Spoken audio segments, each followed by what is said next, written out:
Welcome everybody. I'm Ryan, your instructor for the Understanding by Design workshop. Today we'll be going over Stage 3 of the Understanding by Design document. In Stage 3 of our document, we'll be going through the Where To acronym, which will help us keep the focus on the students and help us understand what students' expectations are through goals, how we will hold their interest, how we will equip students for their performances, how we're going to help students rethink, reflect, and revise on their work, how students can self-evaluate themselves, how we plan to tailor the learning for each individual student, and how we organize learning and incorporate technology for the students. In Stage 3 of our Learning by Design document, as we mentioned, we'll be going through the Where To Learning Plan acronym.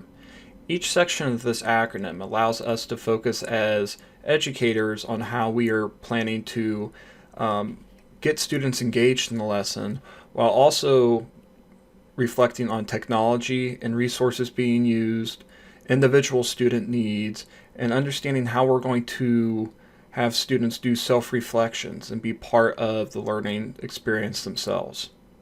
The first part of our acronym covers W, which is where the unit's going to go, what is expected of the students, and where the students are coming from previous lessons and units. In this section, we're going to be going over SMART learning objectives. These are clearly written goals that can be communicated to the students so that they understand what will be expected of them across the entire unit. SMART learning objectives should be specific, measurable, achievable, relevant, targeted, and time-bound. When looking at an objective being specific, students need to know specifically what their goals will be throughout the lesson. When we look at measurable, we need to determine how we are going to measure student success. When we look at achievable, we need to make sure that the goal is appropriate for the student group. For example, expecting students to receive a score of 100% on a unit test or receive a perfect score on a grading rubric really isn't an achievable goal for the vast majority of students.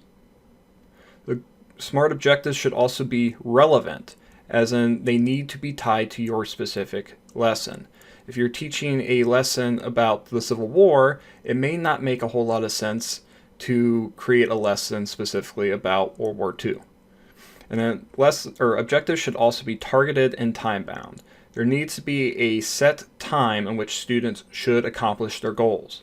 For example, saying students should reach a certain mastery in their specific topic by the end of the unit would be an appropriate targeted and time-bound piece of information. Continuing on with W, we need to understand the relevance of the lesson. What are the benefits to the students by completing this unit, and how will they benefit from learning this material? The relevance needs to go well beyond the idea of this is required of me to teach, or this is a standard I'm told to teach. How will students personally benefit? Will they be able to use the information you're teaching outside of the classroom? Is it used to prepare them for their classes after they graduate from the grades they're currently in? The last part of W that we're going to go over is diagnosis. This is how will you know what students know before and after your unit is over, or before and after your lessons are over. And how are you going to test students for misconceptions? Specifically, do you know students have the necessary prerequisite skills and knowledge in order to be successful in your unit? How are you going to know students are progressing at an adequate pace throughout your unit? And how are you going to know that students reached mastery or an acceptable level of knowledge and skills in your unit once it's over? The next part of our acronym is H, which stands for Hook and Hold. How do we plan on holding student interest throughout our units? Simply requiring students to read through a textbook, or simply standing in front of a class and offering a lecture until you decide to give a test or a quiz, really isn't going to hold a student's interest. How are you going to plan activities, and how do you plan on structuring your lessons in order to make sure that students are both interested and engaged? Continuing on with H, how will you use technology in your classroom in order to hook and hold students' interest? Technology is a great tool that we can use to help get students excited about a particular activity or lesson in class. Using certain technology materials like Chromebooks, software activities, smart boards, online games and quizzes are very good ways to get students interested and excited in what they're doing. Next, we'll get into the first E in our acronym, which stands for Equip, Experience, and Explore. We want to think, how will students uncover the meaning of the unit? How are we designing our lessons and our activities so that they will discover the major meaning behind what we're teaching them? Teaching lessons goes well beyond they have to learn this or this is a standard. We want to make sure students understand that what we are teaching them has real life application and that it can help benefit them in their current lives and in their lives outside of school. The next part of our acronym is R, which stands for Rethink, Revise, and Refine. What R gets into is how are students going to be able to rethink, revise, and refine their own work. We always want to make sure that we're giving students the opportunity to do self-reflection so they themselves can see how they are doing and they have to critically think about how they can improve themselves. Giving students the opportunity to refine work they previously turned in is a good way to help students understand what they did wrong and to make sure that there aren't any misconceptions about what they do and do not know. Moving along with R, we also have Reflect and Self-Regulate. This is going to cover how students will have time to improve their metacognition and self-regulation skills. Ultimately, we want students to be independent. We don't want them to constantly have to rely on a teacher telling them where they need to improve. Students should be able to self-identify a lot of this. A way to do this is to give students time to maybe write in the journal, or in the case of where we're using rubrics, give the rubric to the student before they make sure the students use the rubric before they turn in the assignment to help grade themselves, to see where they think they need to improve. The second E in our acronym covers Evaluate. Allow students to get formative feedback to improve their work. How are students going to get this feedback so that they can improve their work and move towards mastery and learning objectives? We talked about formative feedback or formative assessments in stage 2. What are the type of assignments you're going to come up with throughout the course of your unit that's going to allow you to get feedback on your students' current progress, and how are you going to share that current progress with your students? It's very important that students understand how they're going to be getting this information. It doesn't do the student any good for you to come up with several different formative assessments if they're not getting immediate feedback on how they did. The next part of our acronym is T, which stands for Tailored or Personalization. How are we going to differentiate learning between each individual student? When we talk about differentiated learning or differentiating our lessons for students, it can be very, very intimidating to teachers.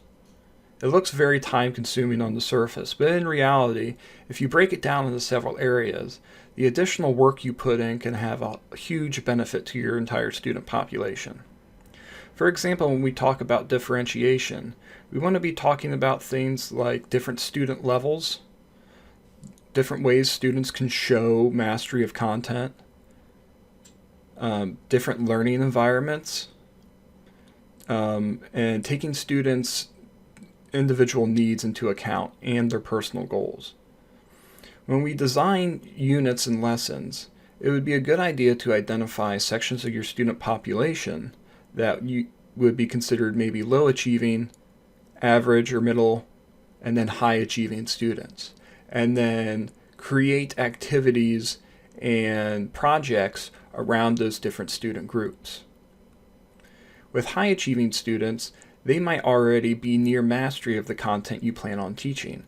So giving them a project that requires more or additional skills would be appropriate.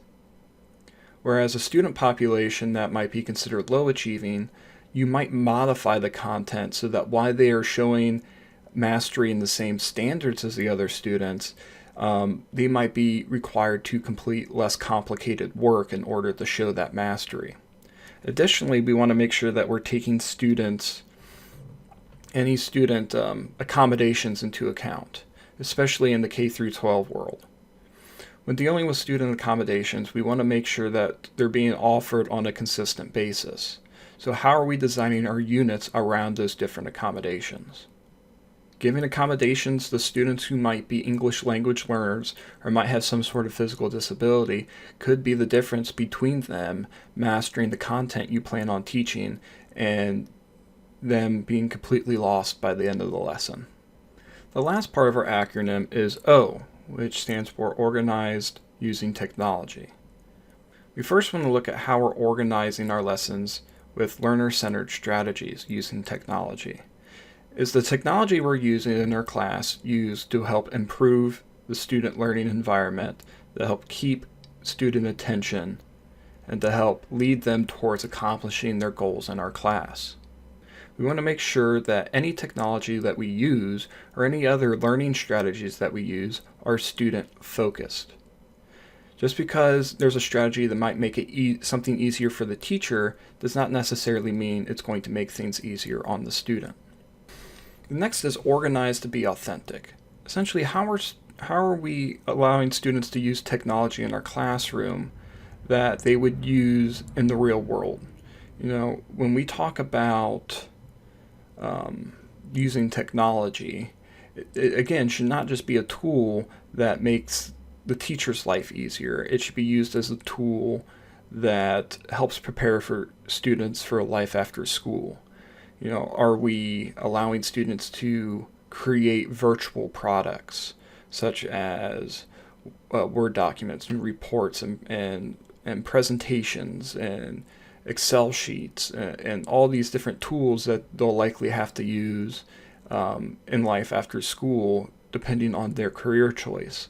Are we using technology to allow students to do their own research without us identifying sources for them? Are we going over how to find an appropriate source on the internet, or what should and shouldn't be credible? We want this use of technology to be authentic. We don't just want to put a mask of technology over our lesson to make it look good. We want to make sure that what we are having students use and do. The next part of O is organized to creativity, higher order skills, and mental habits of mind. When we look at creating these large projects in our unit, especially the ones where we are using our rubrics to grade, those assignments should not be based around completing simple problems. They should not be multiple choice assignments. They should require students to show their higher order thinking skills. And additionally, it's always beneficial to allow students to be as creative as possible on their assignments. This helps increase knowledge students will learn throughout the lesson. This helps keep students' attention, and it helps them put their own mark on the different projects and products that they create. The next part of O covers organized to assess student learning. How are we making sure that throughout our lesson we are constantly assessing students both formatively and summatively? What type of activities are we coming up with, and how are those activities tied around technology, allowing them to show their literacy with different types of technology? How are we designing our lessons to make sure that really a day doesn't go by where we ourselves and the students themselves can be updated on their progress with our goals and with the knowledge and skills we've identified students need to be learning throughout our unit? And finally, with O, we have organized use of technology to analyze data. Essentially, how are we going to use technology to analyze student progress and share that with the student? And there's many different ways you can do this. Looking at it simply, it could you being up to date with keeping grades in your electronic gradebook that students have access to. This could be you writing very direct and informative feedback on Word documents that students might be working on, or on PowerPoint slides, putting that feedback directly onto the assignment in the areas where students may need to improve.